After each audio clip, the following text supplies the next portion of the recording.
Do I have a second on the motion? Second. Do I have discussion on the motion? Yes, Josiah.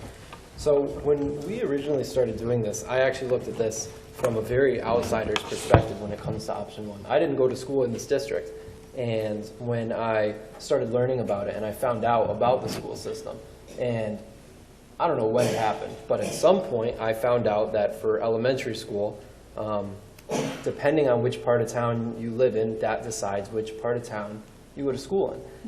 And immediately my gut reaction was, what? I was genuinely surprised by that. I had no idea that that was a thing in our town. So that was my first reaction to it. And of course, we had to look into it a little bit more. We had the district study. I'll also admit when it came to that, I wanted to take really seriously the options that had to do with closing a school. The reason is, I think we did that study in order to save money, in order to better educate our students. So when it came to those options, I looked at it and said, all right, can we close a school and save a huge amount of money that we can disperse around better to consolidate and actually focus on education more? It seemed like we couldn't do that at the moment. It seemed like that wasn't the right option. So what was left is, of course, the way we have it currently, or option one, which after looking at both of them, it seems to me that option one, where you can actually focus on which, I want to be careful how I word myself, but I don't want to speak softly about it either. There are a lot of questions that I have, and answers that I'll get is, well, you don't understand, it's Fisher. You don't understand, it depends on the school they're going to. I really get tired of those types of excuses when I'm asked, when I ask certain questions about certain things. And I think one of the biggest things option one will do is it'll take away the chance for those excuses. And I'm not blaming anyone for anything. Sometimes you do reach a certain point where you're like, I don't really know why students in this school system, or in this school, don't perform as well as students in that school. It's too difficult to come up with a solid reason why they don't. They just don't perform as well as another.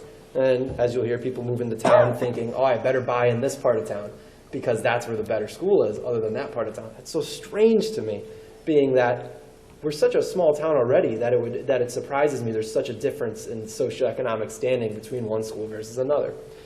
So anything where we can eliminate that thing, obviously we're not going to eliminate social economic differences, but where we can consolidate the schools in a way where that's not as much of an excuse or reason for failure anymore.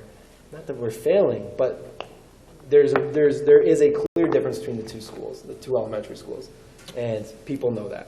And if we can get rid of that, I would love to see that. So I also heard all the parents who said this is going to impact their kids, and it will.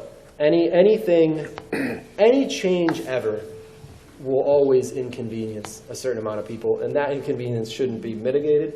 If we vote to approve this, this doesn't mean we ignored any of those concerns. It just means we looked at the whole and we said, as a whole, our job is to educate the students, and we feel that the decision we make here will help educate all of the students better than the option we have currently. Again, I don't know how this board's going to vote, but that's how I would view it if we do vote to confirm option one.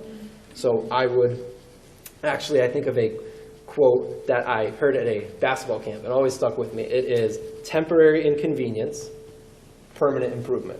So if the board thinks, like I do, that this will be a temporary inconvenience for certain students, but a permanent improvement for all the students, including the ones that inconveniences in terms of their education, if it's a permanent improvement for education, I would hope that the parents who this does inconvenience would understand that's why we're making our decision. And we heard them, and again, I don't know how this board's going to vote. But me personally, I heard everything. I have to vote the way that I think is going to best educate all the students of the district. And that's it. Any other discussion or comments? I just want